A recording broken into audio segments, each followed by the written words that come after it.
Hallo ihr Lieben und herzlich willkommen zurück auf meinem Kanal. Heute reisen wir ein Stück in die Vergangenheit und entdecken dabei einen echten Schatz, die Volksmedizin der Germanen. Die Grundlage dafür ist ein Werk, das heute fast in Vergessenheit geraten ist, die Forschungen von Max Höfler. Vielleicht habt ihr von ihm noch nie gehört, aber er war einer der ersten, der systematisch gesammelt hat, wie die Germanen ihre Pflanzen genutzt haben. Und warum lohnt es sich, dieses Wissen heute wieder hervorzuholen? Das erfahrt ihr gleich.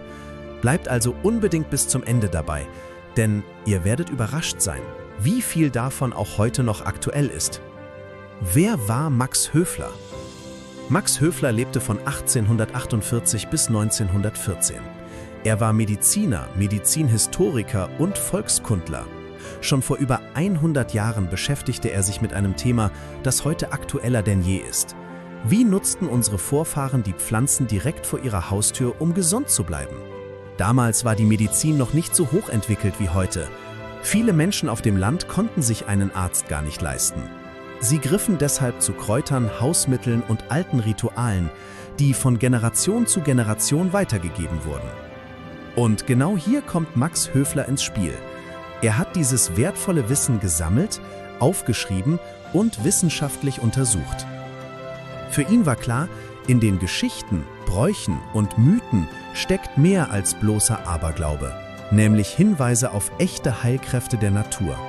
Er wollte verstehen, warum schwören Menschen seit Jahrhunderten auf bestimmte Kräuter? Welche Rituale hatten medizinische Bedeutung und welche dienten eher der Symbolik? Damit war er seiner Zeit weit voraus. Denn Höfler sah Natur, Kultur und Heilung nicht getrennt, sondern als eine Einheit.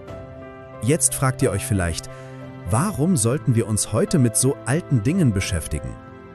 Die Antwort ist ganz einfach, weil wir gerade dabei sind, dieses alte Wissen wiederzuentdecken. Unsere moderne Medizin ist ein Segen, keine Frage, aber immer mehr Menschen suchen wieder nach natürlichen Ergänzungen. Sie möchten wissen, welche Pflanzen wachsen direkt vor meiner Haustür? Welche Heilkräfte haben sie und wie kann ich sie für mein Wohlbefinden nutzen? Wenn wir uns die Aufzeichnungen von Max Höfler anschauen, öffnen wir ein Fenster in eine vergessene Welt und entdecken Wege, die uns helfen können, wieder näher zur Natur zu finden. Die Germanen nutzten den Beifuß nicht nur als Gewürz, sondern auch zur Reinigung und zur Stärkung bei Erschöpfung. Sie setzten die Birke für die Haut und für die Blase ein Wissen, das sich bis heute in Tees erhalten hat. Und der Holunder war ein regelrechter Zauberbaum. Man glaubte, dass er die Verbindung zwischen Menschen und Göttern hielt. Gleichzeitig wurden seine Blüten gegen Fieber und Erkältungen genutzt. Ist es nicht faszinierend, dass vieles davon heute wissenschaftlich bestätigt ist? Beifuß wird tatsächlich für die Verdauung empfohlen.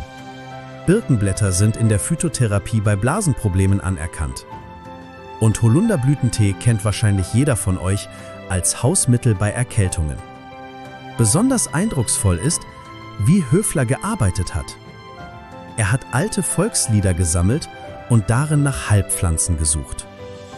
Zum Beispiel in Reimen wie Holunder lindert Husten und Schmerz oder in Märchen, wo Pflanzen eine geheimnisvolle Rolle spielen. Das zeigt uns, Heilpflanzen waren nicht nur Medizin, sie waren Teil der Kultur, der Rituale und des Glaubens. Die Menschen sahen die Natur nicht getrennt von sich, sondern als lebendigen Partner. Und jetzt die entscheidende Frage: Was bedeutet das für uns heute? Wir können diese alten Hinweise als Inspiration nehmen. Nicht alles ist 1:1 übertragbar, aber es öffnet unseren Blick. Wir erkennen, viele Pflanzen, die wir vielleicht als Unkraut sehen, haben eine jahrhundertealte Tradition als Heilpflanzen. Und wir sehen, die Natur kann viel mehr, als wir oft glauben. Mich würde jetzt interessieren, welche alten Hausmittel kennt ihr noch aus eurer Familie? Vielleicht hat eure Oma bei Husten immer Zwiebelsaft gemacht. Oder ihr kennt Geschichten von Pflanzen, die im Dorf früher gesammelt wurden. Schreibt mir unbedingt eure Erfahrungen unten in die Kommentare. Ich finde es unglaublich spannend, diese Schätze gemeinsam wieder ans Licht zu holen. Und das war erst der Anfang. In den nächsten Videos schauen wir uns konkrete Pflanzen an, so wie Höfler sie beschrieben hat.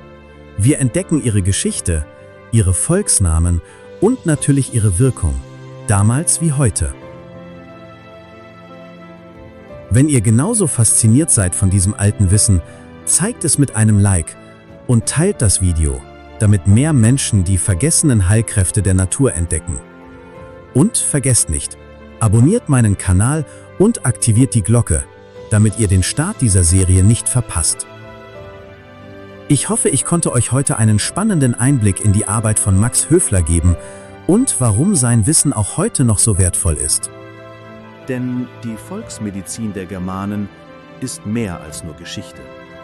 Sie ist Teil unserer Wurzeln und vielleicht finden wir darin auch Antworten für unsere Zukunft. Danke, dass ihr heute dabei wart. Bis zum nächsten Mal, eure Naturwissen Heilkraft.